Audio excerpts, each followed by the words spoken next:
I wanted to start by taking you back to when you were growing up and ask you about the Red Baron. The Red Baron. You know, yeah, I mean, it kind of, the whole story really starts with its predecessor, the Red Baron's predecessor. When I grew up, we had this old, dingy Chevy Love pickup truck that my older brother and sister drove. And it was like the family car. It was like a rite of passage when you got your license. I mean, just a little two-door pickup, bench seat, and it didn't quite make it to me, right? Like, it died right before I was getting my license, and I was like, sweet, I'm gonna get an upgrade, you know, like, we're gonna get a better car. And like, went with my dad to go look at cars, like nothing crazy. They were all kind of trucks. My dad liked having a pickup truck because in case, you know, obviously yard work and things like that, like, we could use it. He said he liked having a pickup truck too because that minimized the number of people that yes, could get for in the sure, vehicle. right? You had a limited number of seatbelts. You're never gonna drive.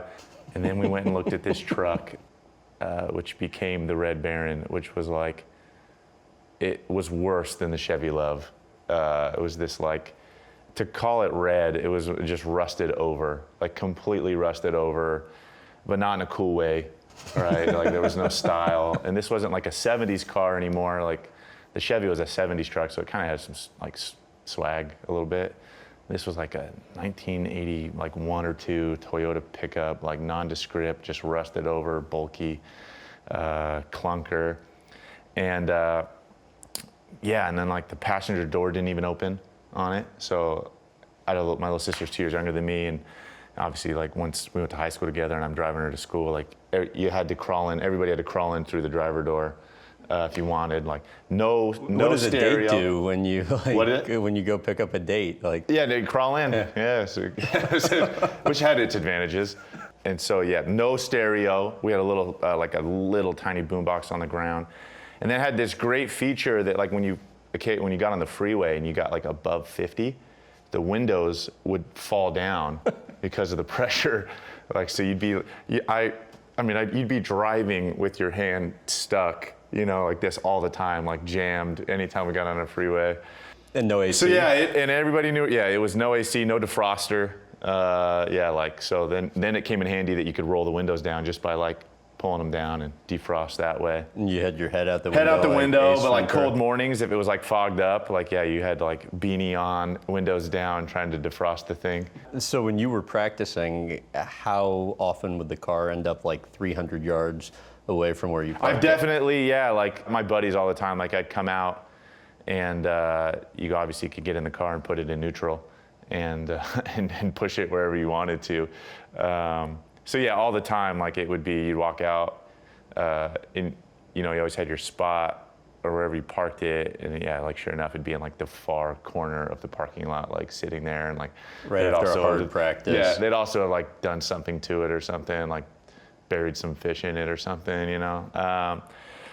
Yep, that was not irregular for sure. But I think the car was kind of a badge of honor for you, or kind of became that way. Yeah, everybody knew it. Yep, for sure. It was the worst car in the school. Yeah, easily.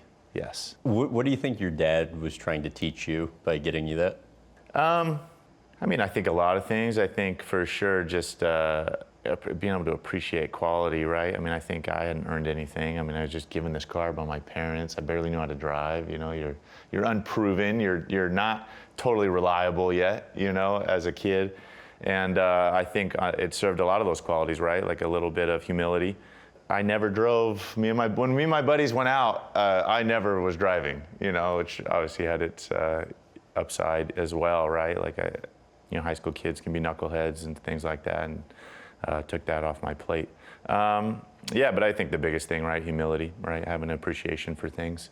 Being able to work for things, you know, things don't come easy. And to start there, and had the benefit, I had to learn how to drive stick, and that's what I learned on.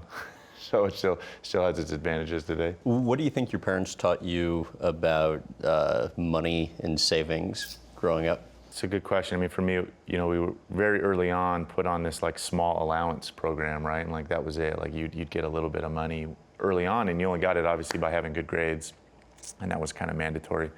And for me, the program was, right, if I played sports and I got good grades, kind of qualify for this little bit of money a month. I mean, we're not talking much at all.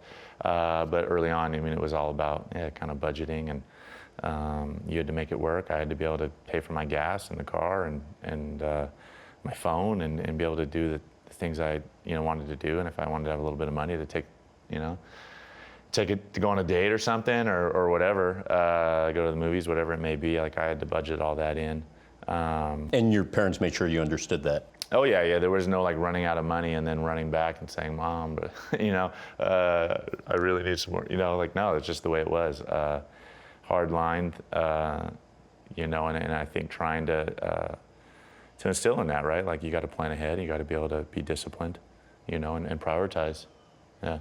So your dad did say he got you the worst car of any of the siblings, and I think your younger sister, the one he got her, he actually still drives today. Still running. It's still going. Yep. But the point that I wanted to make is, when did you actually buy your first car? I didn't purchase my first car, it was till my 6th year in the NFL, like 6 years in. There was this crazy thing that when you get drafted and you're like a quarterback, they give you cars to drive. It was this like crazy phenomenon. Here, you want to drive a loaner car for a while? And I'm like, sure. And for me at that point, they were all awesome, and so I did that. I milked that as long as I could, and finally, 6 years in, I think I finally purchased first one. And you got what? I just bought just a Tahoe, just a Chevy Tahoe. Still have it.